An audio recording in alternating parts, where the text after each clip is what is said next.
మండలం మదనపల్లిలో శనివారం రాజకీయ నాయకులు స్వయంగా గంప పార పట్టి కూలీలతో కలిసి ఉపాధి హామీ పనులు చేపట్టడం ప్రత్యేక ఆకర్షణగా నిలిచింది.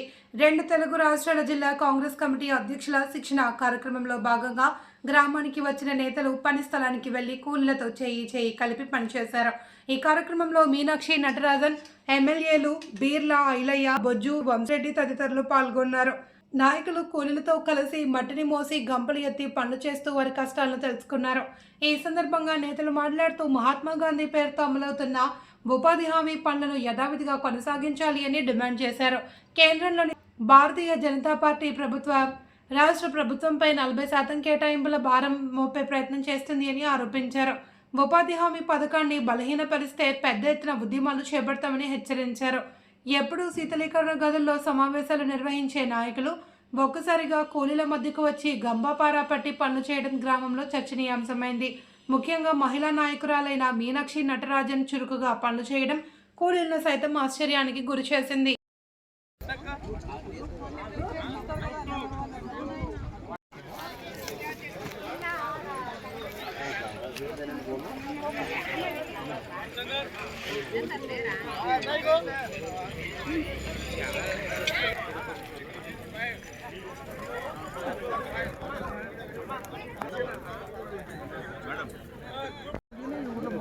ఏమేం పనులు చూస్తున్నారు? ఏమేం పనులు చేస్తున్నారు?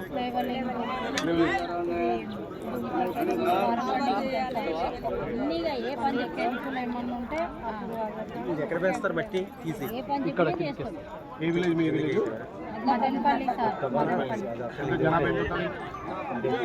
సర్పంచ్ ఏ పార్టీ సర్పంచ్?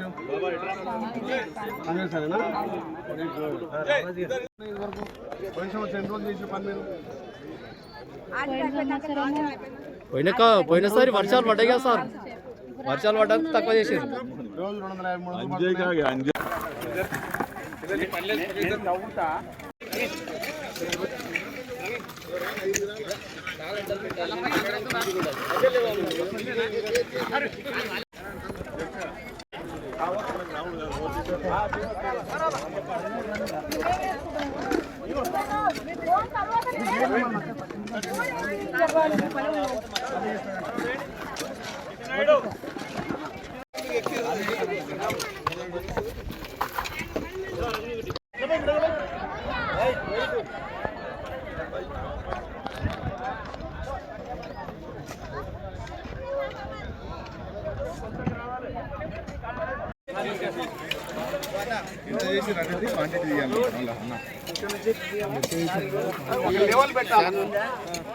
253 एक कमरे में 7 लोग रहना चाहिए, जो 7 लोग रहना चाहिए। वैसा वर्क बाय पार्टी करेंगे।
మంచిగా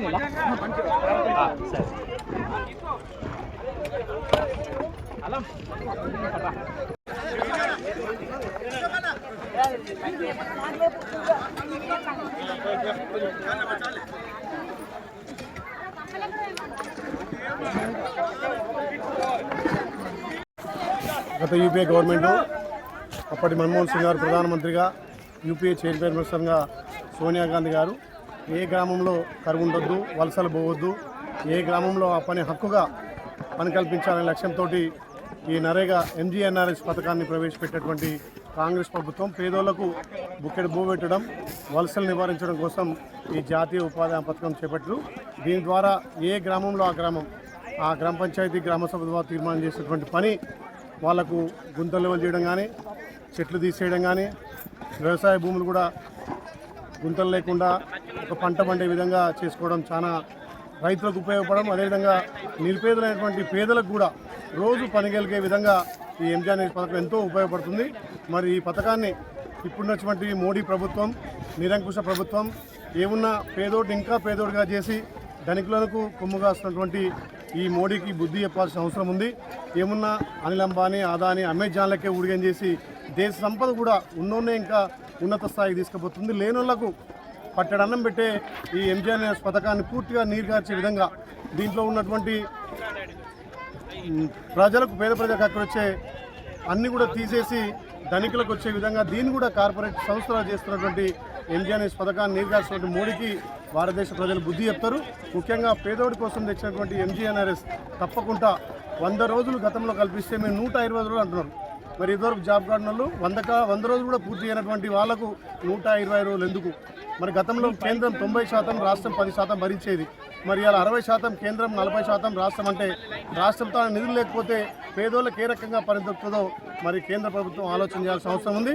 ముఖ్యంగా మా తెలంగాణ ఉమ్మడి ఆంధ్రప్రదేశ్ సంబంధించినటువంటి జిల్లా అధ్యక్షులు ఒకరోజు ఇక్కడ కూలీలకు ఏ రకంగా వెసులుబాటు అవుతుంది, ఏ రకంగా పనిచేస్తున్నారు, స్వయంగా జిల్లా అధ్యక్షులంతా వచ్చి ఇక్కడ పనిచేసి వాళ్ళతో మమేకమై వాళ్ళకి ఏ రకంగా రోజు కూలి పడుతుంది, ఎంత మెజర్మెంట్ అవుతుంది, వాళ్ళకి ఏ రకంగా ఉపాధి దొరుకుతుందో ప్రత్యక్షంగా చూడడానికి తెలంగాణ, ఆంధ్ర డీసీస్ అంతా కూడా ఒకరోజు శిక్షణగా ఈరోజు వచ్చి ఇక్కడ వాళ్ళతో మమేకమై పనిచేయడం జరుగుతుంది.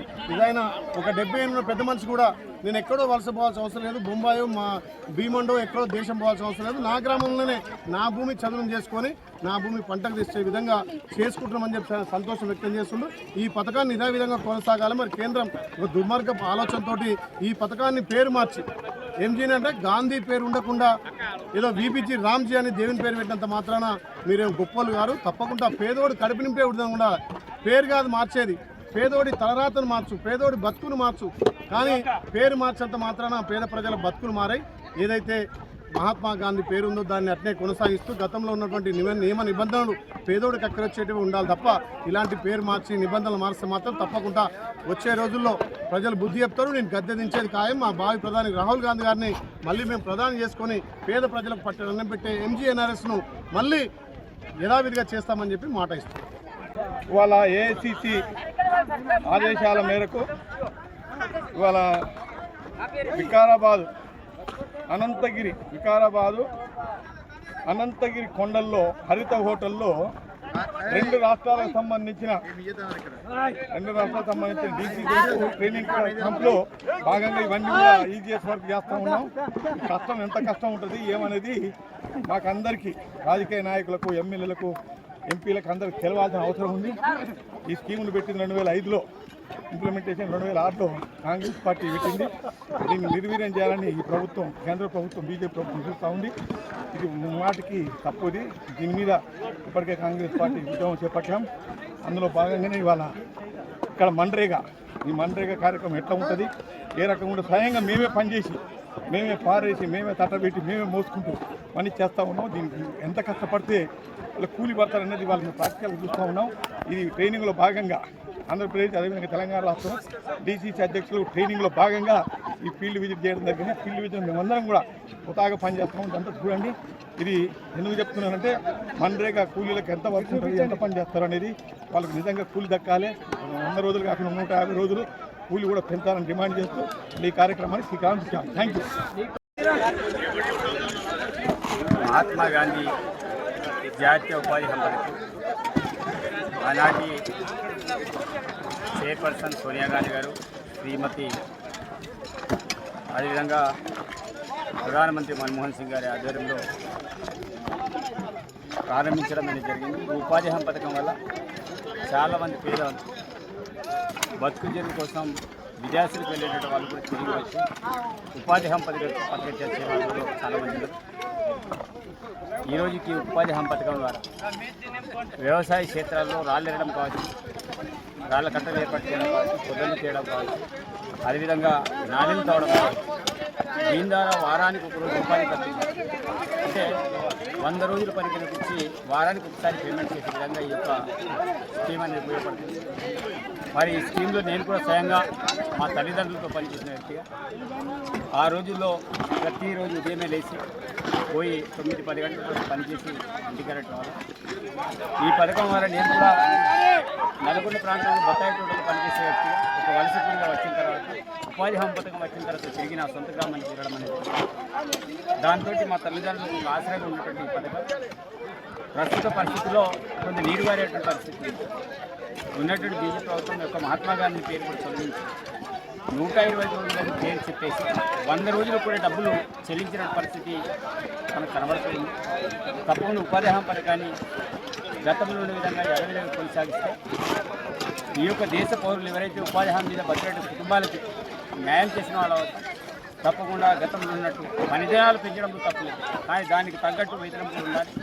ఈరోజు పనిచేసే వ్యక్తులు ఏ పని కావాలంటే ఆ పని ఇచ్చేటట్టు ఉండాలి. కానీ ఈరోజు మోదీ గారి పనులు నియమించే పరిస్థితి ఈరోజు కొత్త చట్టంలో వస్తుంది. కాబట్టి ఈ విషయంలో అందరూ కూడా ప్రజాలోచన చేసి మహాత్మా గాంధీ గ్రామ ఉపాధి పథకాన్ని ప్రయత్నం చేయాలని, ఈ దిశగా క్షేత్రస్థాయిలో కూడా బలమైన పోరాటం బయటకు రావాలని ఈరోజు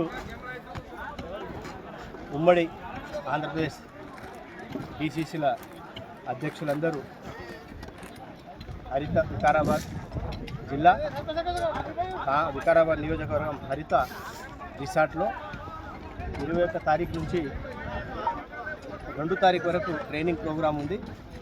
ఆ ట్రైనింగ్ ప్రోగ్రాంలో భాగంగానే ఈ ఒకరోజు మా మొత్తం వచ్చిన డిసిసిలందరూ ఒక్కొక్క గ్రూప్గా ఏర్పడి 5 మంది 6 మంది 7 మంది గ్రూపులుగా ఏర్పడి ఊరు విలేజ్లో విజిట్ చేయడం జరిగింది. మొత్తం విలేజ్ ఆ ఊరిలో సదుపాయాలు ఏమేమి ఉన్నాయి, మరి స్కూలు కానీ ఎడ్యుకేషన్ పరంగా కానీ మరి డెవలప్మెంట్ పరంగా కానీ ఏమేమి ఉన్నాయి, మరి పబ్లిక్ ఏమనుకుంటున్నారు, పబ్లిక్ ఇంకేం మాకు కావాల్సింది అనే ఉద్దేశంలో ఆ విలేజ్లో పోయి మొత్తం సర్వే చేయడం జరిగింది. అదేవిధంగా అందులో భాగంగానే ఈరోజు మన్రేగా ప్రోగ్రాం ఏదైతే ఉందో ఉపాధి హామీ పథకంలో ఈ మదనపల్లి అనే గ్రామానికి అన్ని 11 గ్రూపులు ఉన్నాయి. 11 గ్రూపులు వచ్చి గ్రూపుల వారీగా ఏదైతే ఉపాధి హామీ పని కూలీ పని చేస్తారో వాళ్ళతో పాటు వాళ్ళు ఏ విధంగా కష్టపడతారు, మరి ఏందది ఆ పని అనేది ఆ కష్టంను మనం కూడా పంచుకోవాలనే ఉద్దేశంతో ఈ ట్రైనింగ్లో భాగంగా ఈరోజు ఇక్కడికి రావడం, మరి ఈ పని ఏదైతే ఉందో ఆ పనిని స్వయంగా మనం చేస్తే ఎట్లుంటుంది, ఎంత హార్డ్ ఉంటుంది. మనం అనుకుంటాం కూలోళ్ళు చేస్తారు, ఇది చేస్తారు, ఇది చేస్తారు అనేది, మరి కూలోళ్ళు ఆ మన్రేగా కార్యక్రమానికి ఎంత ఆపత్తో వాళ్ళు చేస్తారు ఉపాధి హామీ పని అనే దాని మీద ప్రాక్టికల్గా చూడడానికి ఈరోజు ఈ ట్రైనింగ్లో భాగంగా ఈరోజు ఈ కార్యక్రమానికి ఇక్కడ రావడం జరిగింది. మరి మేమందరం మొత్తం ఉన్న డిసిసి ప్రెసిడెంట్ అందరం కలిసి వచ్చి ఈరోజు ఈ మదనపల్లిలో ఇక్కడ ఉపాధి హామీ పథకం ప్రోగ్రాంలు మేము చేస్తున్నాం. స్వయంగా మేమే పారా మరి సలికా గంప పట్టుకొని దోవి మేమే స్వయంగా మా చేతులారా మేము దోవి చూస్తే ఎట్లుంటుంది ఈ పని అనేది తెలుసుకోవడానికి, కూలి వాళ్ళ యొక్క ఆపద ఏందనేది చూసుకోవడానికి మేము ఇక్కడికి రావడం జరిగింది. మాకు అందరూ మొత్తం ఉన్నారు. మాకు ఇన్ఛార్జ్గా అయిన మీనాక్షి నటరాజన్ దీది గారు కూడా మాతో పాటు వాళ్ళు కూడా పనిచేయడం జరుగుతుంది. కాబట్టి ప్రభుత్వానికి, కేంద్ర ప్రభుత్వానికి మేము కోరేది ఏంటంటే ఇప్పుడు ఏదైతే ఈ ఎంజీఎన్ఆర్ఈఎస్ పేరును మహాత్మా గాంధీ పేర్లు మార్చి మరి జీబీజీఎంజీ రామ్జీ పేరు పెట్టిండ్రో ఆ పేరును తొలగించి మరి యథావిధిగా 40-60 రేషియో కాకుండా రాష్ట్ర ప్రభుత్వం 40%, కేంద్ర ప్రభుత్వం 60% నిధులు కాకుండా మొత్తం 100% యాజ్ ఇట్ ఈస్గా పాత పద్ధతిలో ఏ విధంగా ఉందో అదే పద్ధతిలో ఈ ఉపాధి హామీ పనిని నడిపించాలి, మరి కొనసాగించాలి. లేకుంటే గ్రామ స్థాయిలో పెద్ద ఎత్తున ఉద్యమాలు చేసి ఈ కార్యక్రమాన్ని నడిచేటట్లు మరి బీజేపీ ప్రభుత్వాన్ని యొక్క చెవులు పట్టుకొని పిండి ఈ ఉపాధి హామీ కూలీలందరినీ ఎడ్యుకేట్ చేసి ప్రతి గ్రామంలో రూలేషన్ తీసుకొస్తాం. కాబట్టి హెచ్చరిస్తున్నాం ముందే తప్పకుండా ఎంజీఎన్ఆర్ ప్రోగ్రాము పాత పద్ధతిలోనే చేసి మహాత్మా గాంధీ పేరు పెట్టి అదే పద్ధతిలో చేయాలని చెప్పి కోరుకుంటున్నాం.